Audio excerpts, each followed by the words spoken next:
अनुशासन, परंपरा और प्रतिष्ठा, ये पीडब्ल्यू के कुछ नियम है। आपका एटीट्यूड आपके एल्टीट्यूड को डिसाइड करता है। तो दोस्तों इसके पहले हमने ऑर्गेनिक केमिस्ट्री को पूरा अच्छे से एकदम कंप्लीट किया था, ठीक है। तो आज हमने फिजिक्स को एकदम 11 से स्टार्ट कर रहे हैं, यूनिट्स एंड मेजरमेंट से, ठीक है। तो इससे हम पूरा एकदम 12 के लास्ट चैप्टर तक जाएंगे। तो अगर आपने ये चैप्टर पहले पढ़ा हुआ है तो आपको बहुत आसानी होगी, ठीक है।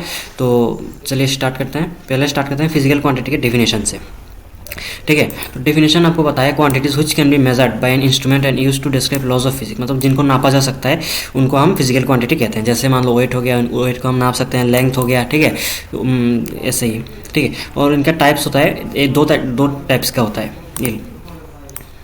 पहला टाइप्स होता है इनका फंडामेंटल क्वांटिटी। फंडामेंटल क्वांटिटी वो है जिनको आप स्प्लिट नहीं कर पाएंगे, जैसे लेंथ हो गया, आपका मास हो गया, time, temperature, amount of substance, मतलब मोल कह सकते हैं आप, इलेक्ट्रिक करंट और लुमिनस इंटेंसिटी। इनको आप फर्दर आप स्प्लिट नहीं कर पाते। लेकिन अगर आप स्पीड का यूनिट देखें तो यह आ गया आपका मीटर पर सेकेंड, ठीक है। तो ये आपका लेंथ और टाइम से मिलकर बना हुआ है, ठीक है। तो इन्हें हम कहेंगे डिराइव्ड क्वांटिटी।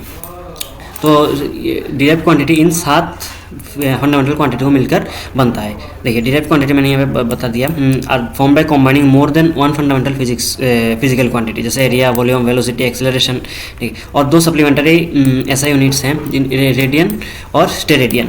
नेक्स्ट आता है आपका यूनिट्स का डेफिनेशन आपको पता है। जैसे unit is defined as a reference standard, मतलब जिसके बेसिस पे आप मेज़र करते हो, ठीक है। जैसे लेंथ को आप मीटर के बेसिस पे मेज़र करते हो, वेट को आप केजी के बेसिस पे मेज़र करते हो, तो इनको हम कहते हैं यूनिट्स, ठीक है। जैसे एमकेएस सिस्टम, केसीजीएस सिस्टम, एफकेएस सिस्टम, अपने क्लास 6-7 में पढ़ा हुआ है।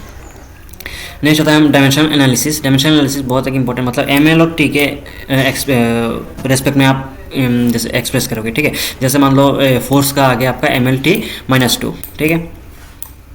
ये हो गया आपका डायमेंशनल एनालिसिस। तो डायमेंशनल फार्मूला देखिए इन 7 के रेस्पेक्ट में आपको ये एक्सप्रेस करना होगा, दूसरे डिराइव्ड क्वांटिटी को, ये मैंने पहले ही बताया। और सेकेंडरी डिराइव्ड फार्मूला ये आप जैसे स्पीड का मैंने बताया, एक्सेलरेशन का बताया, ये फोर्स का है, ठीक है। नेक्स्ट आ गया आपका कन्वर्शन। जैसे इसके लिए एनसीईआरटी में एक बहुत अच्छा एकदम इजी एग्जांपल है, उसे देखेंगे तो आप आसानी से समझ जाएंगे। मतलब ABC को एज्यूम करके आप ABC का वैल्यू निकाल के इनका डायमेंशनल फार्मूला निकाल सकते हैं। नेक्स्ट आता है आपका सिग्निफिकेंट फिगर। देखिए सिग्निफिकेंट फिगर में कुछ रूल्स आते हैं। All non zero digits are significant, जितने सारे नॉन जीरो डिजिट, जैसे 4, 1, 2, 5 में 4 सिग्निफिकेंट डिजिट है, 1, 2, 3 में 3 सिग्निफिकेंट डिजिट है, ठीक है। Next leading zeros place to the left of the number are never significant figure, मतलब कुछ नॉन जीरो डिजिट के पहले अगर जीरो रहे तो वो नॉन सिग्निफिकेंट है। जैसे यहाँ पे 0.0403 है, तो 4 के पहले 2 जीरो है, ये नॉन सिग्निफिकेंट है। मतलब टोटल आपका सिग्निफिकेंट फिगर है आपका 3, ठीक है। और 2 नॉन जीरो डिजिट के बीच में अगर आपका एक जीरो रहेगा तो ये आपका सिग्निफिकेंट हो जाएगा। और मैग्नीट्यूड में ऑर्डर ऑफ मैग्नीट्यूड, जैसे यहाँ पे 38.32 10 to the power 4, ये आपका सिग्निफिकेंट नहीं है।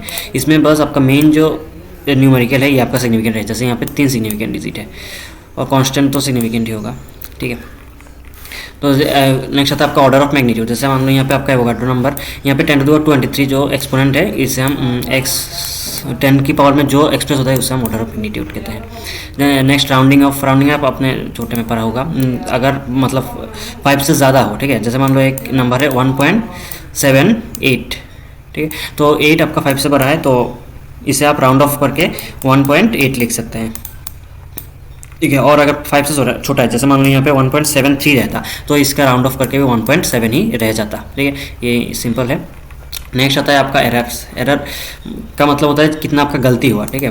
Uncertainty in measurement of error, जैसे मान लो ट्रू वैल्यू है आपका 7 मीटर, तो आपने इसको मेज़र किया 6.8 मीटर, तो आपका एरर हो गया 7 - 6.8 मतलब 0.2, ठीक है। ये एक्यूरेसी मतलब कितना, मतलब क्लोजनेस ऑफ योर मेजरमेंट, ठीक है। जैसे मान लो 7 मीटर को आपने एक बार नापा तो 6.9 आया, एक बार नापा तो 6.5 आया, तो 6.9 वाला जो है वो आपका ज़्यादा एक्यूरेट है, ठीक है। और टाइप्स ऑफ एरर ये आपने देखा है, उतना ज़्यादा इंपॉर्टेंट है। एब्सोल्यूट एरर, इनका बस आप फॉर्मूला देख के रखिए। Absolute error, mean absolute error, relative error और परसेंटेज एरर, 4 तरह का एरर रहता है। नेक्स्ट आता है ये प्रिसिशन में भी बताया, degree of precision is the range of variation of true value during observation. मतलब आपका देखिए एक्यूरेसी एक चीज़ है, प्रिसिशन एक चीज़ है। प्रिसिशन का मतलब कितना क्लोजनेस है आपके मेजरमेंट। जैसे अगर आपका 2 बार मेजरमेंट किया, एक बार 6.8 आया, एक बार 6.1 आ गया, तो आपका प्रिसिशन कम है। लेकिन अगर आपने पहली बार 6.8 आया, उसके बाद में 6.9 आया, तो आपका क्लोजनेस मतलब मेजरमेंट में क्लोजनेस ज़्यादा रहेगा, तो इसका मतलब आपका प्रिसिशन भी ज़्यादा रहेगा।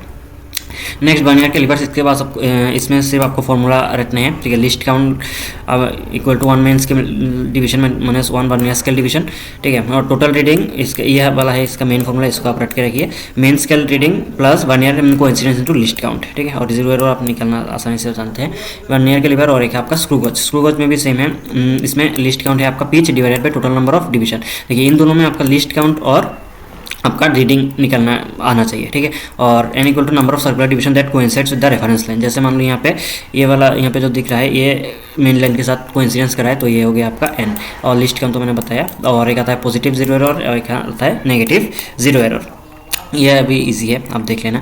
तो इसे मैंने पूरा पेज में मैंने इसको कवर कर दिया, ठीक है, यूनिट्स एंड डायमेंशन को। तो अगर आपको इसका PDF चाहिए तो डिस्क्रिप्शन में टेलीग्राम चैनल का लिंक दे दिया है, तो उसको जाकर ज्वाइन कर लेना। और अगले में भी आपका मोशन एंड स्ट्रेट लाइन आने वाला है, तो उसको भी देख लेना। तो मिलते हैं किसी एक नए वीडियो में। चैनल को सब्सक्राइब कर देना अगर सब्सक्राइब नहीं किया तो। Thank you.